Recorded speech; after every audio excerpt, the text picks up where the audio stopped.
YouTube, what up? Got an unboxing for you today. We'll use the shark cub to unbox it. Got a box here from Olight. Well, technically Osight, which is their optics company. And I decided to check out their new optic. It's called the Osight S. Oh, apparently you have to open this one? Okay. All right, so what's in the box? Sick. Look at that coin. That's cool. You got Olight 2025. You've got this Osight challenge button. Should be pretty cool. Excuse my cough in there. Came with a free gift, an i3 iOS Osight edition. Nice little keychain light. And then the Osight itself. Cool. So, Olight. Not the best reputation in the firearms industry when it comes to lights because of a weapon light malfunction. It's kind of an ongoing joke. But they made another optic, the X, I believe it's called.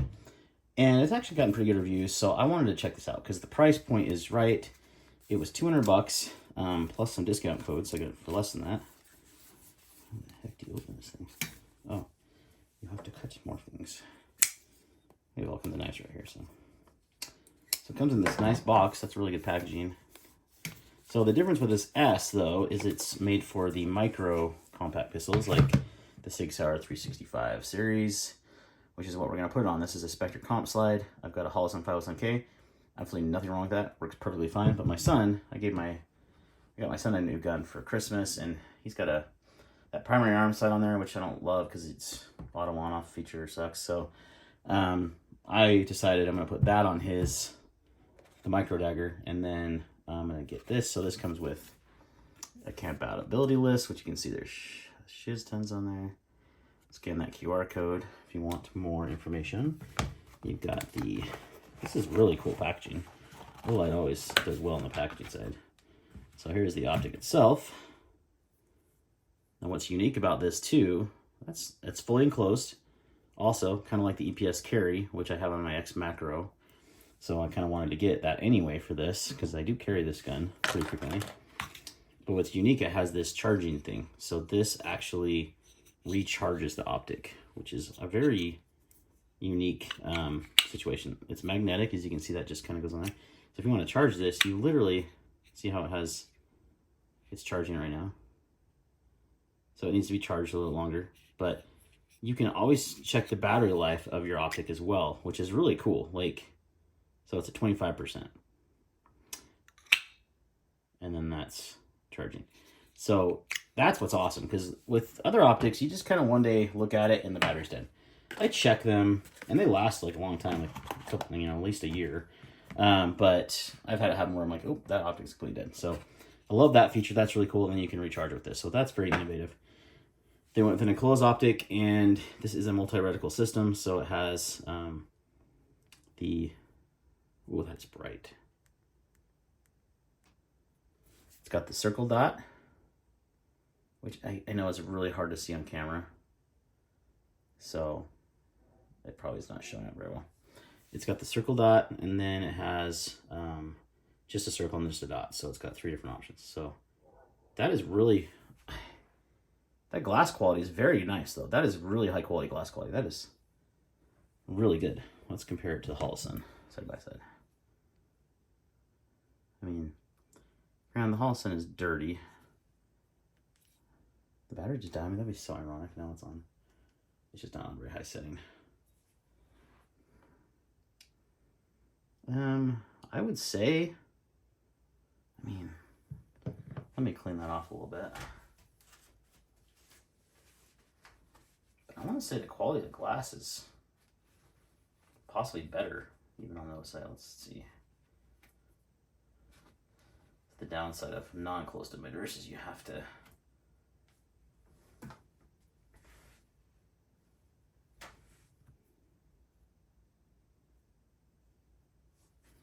let's see, okay, side by side.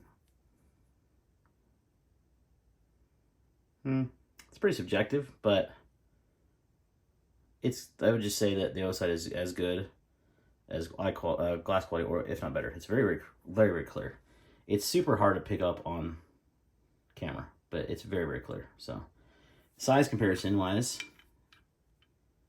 it's roughly the same size as the 507K, but it's got the enclosed emitter.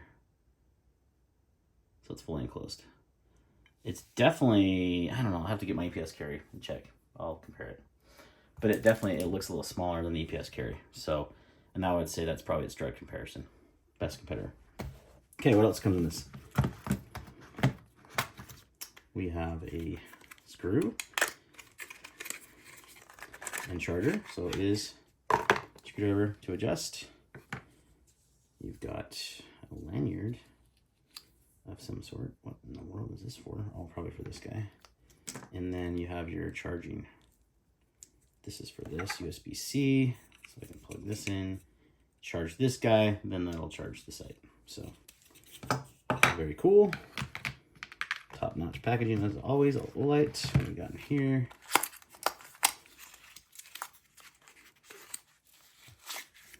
A little baggie and clean cloth. That's cool. That's clean glass off, but you won't need to do too often. And then that's probably for that.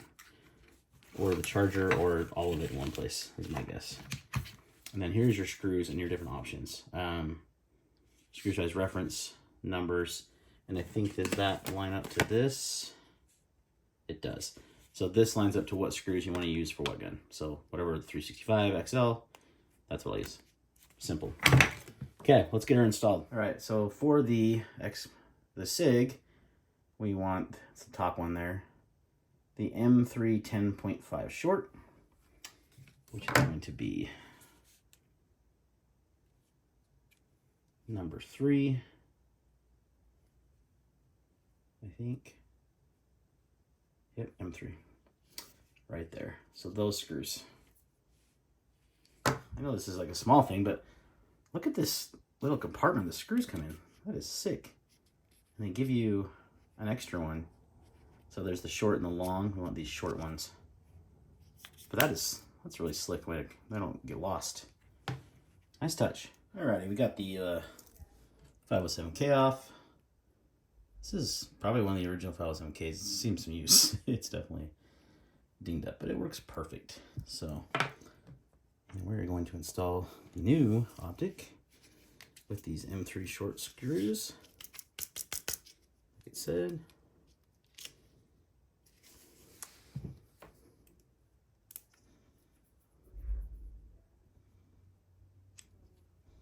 Yeah, look at that. They have like that nice rubber. Guys, well, pre-installed Loctite. I was gonna say they did not include Loctite, but there's Loctite in the screws. So we're just gonna use the little tool they gave us to do this, because it should be pretty damn easy.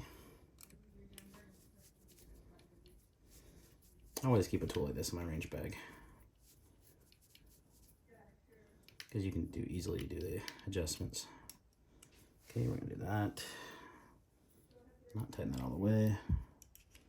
I'm doing this like freehand because it's just easy. You don't need anything. Then we'll take this to the range, hopefully today. If not, soon, and get it zeroed in. Okay. Let's snug those up.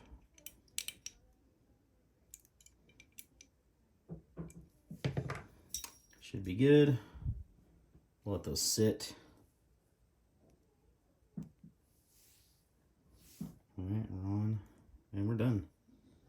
Look at that, looks good. Yeah, that's nice. I like that a lot. That's pretty small. Let me go grab my X Macro EPS carry and we'll compare that size. All right, so we grabbed this slide off the X Macro to compare the EPS carry and the Osite S. There's a top-down comparison. Pretty freaking similar in size, honestly. I thought it was smaller. It's got a slightly smaller footprint. Like, see how much longer this goes back? Am I making that up in my head? It's hard to see. I mean, yeah, it's pretty damn similar. It's It might be slightly smaller, side by side. It's the same height, essentially. Let's try putting these down. No, I would say